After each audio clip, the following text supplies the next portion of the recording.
So on Tuesday, we had the CPI numbers. CPI came in at 4%, which is down 5.1% from its peak at 9.1%. This is the lowest it's been in quite some time. In addition, we have one more significant month ahead where we know CPI will fall significantly. It will likely go from that 4% number down to sub 3.2, possibly even sub 3%.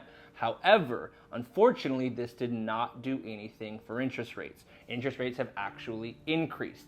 And the reason why is because CPI, still at 4%, is still considered a sticky number for the Fed. The Fed wants that 2% target range. I've expressed in the past that unfortunately our data is a very lagging indicator, which is, hurting our actual numbers, because according to Trueflation, CPI is around 2.5% today, whereas again, the BLS is saying it's 4%.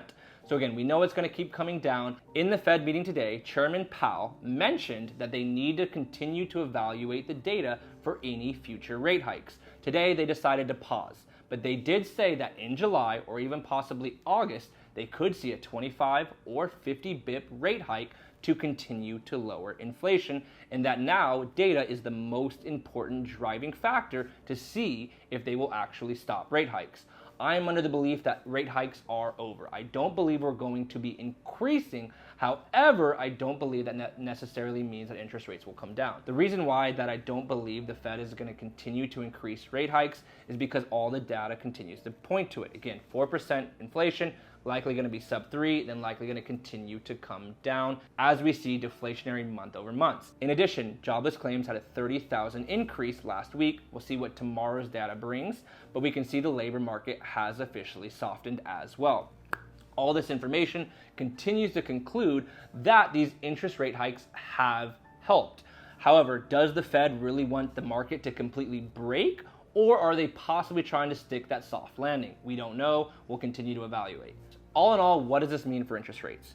As I've expressed in the past 3 videos, the CPI, which is what we were really using as a catalyst to lower interest rates, isn't as important as it once was.